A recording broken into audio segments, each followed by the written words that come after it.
আমরা এখন সকলে মিলে মন্দিরে মন্দিরে ঘুরে বেড়াবো। চলুন, আপনারাও চলুন।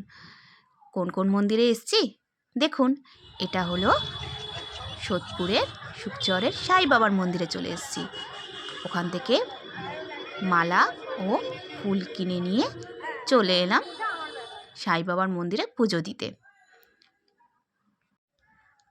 আমি এখানে মানত করেছিলাম। আমার বাবার যখন শরীরটা খারাপ হয়েছিল তখন আমি বলে গেছিলাম, বাবাকে নিয়ে এসে শরীরটা ভালো করে দাও, বাবাকে নিয়ে এসে পুজো দেব। তো বাবাকে শুধু আনিনি, জেঠু জেঠিমা, মা, বাবা, প্রিন্সেস আর আমি চলে এসেছি পুজো দিতে। মন্দিরটা খুব সুন্দর।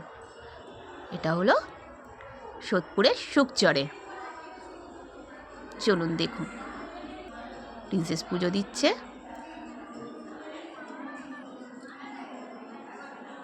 এত সুন্দর মন্দির, আসলেই মনটা ভরে যাবে একদম।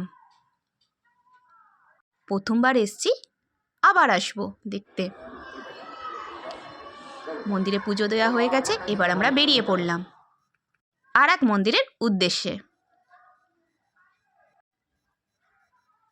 চলে এলাম ব্যারাকপুরে দেবী অন্নপূর্ণার মন্দির।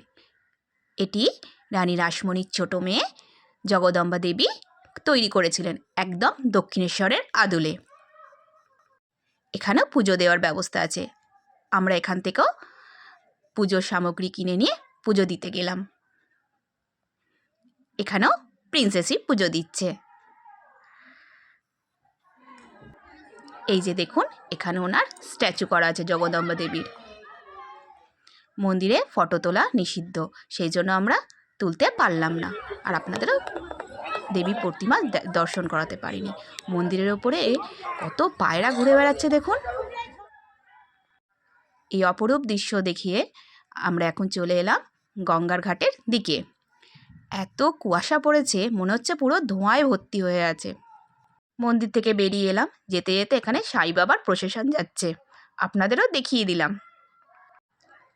এবার চলে এলাম আলমবাজারে মহামিলন মঠের সামনে। এখানে রাধাকৃষ্ণের মূর্তি আছে, আর দেখুন কি সুন্দর তুলসী গাছের টপটা করা।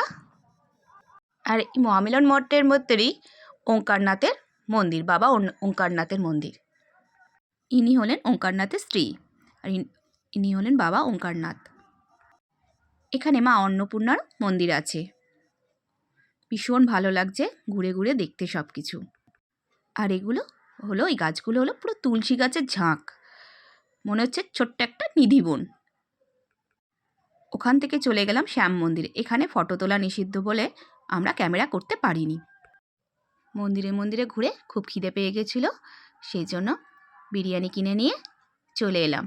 ঈশ্বর সকলের মঙ্গল করুক। আপনারাও যদি চান ঈশ্বর আপনাদের মঙ্গল করুক, প্লিজ চ্যানেলটা সাবস্ক্রাইব করে দিন। আজকের মতো টাটা।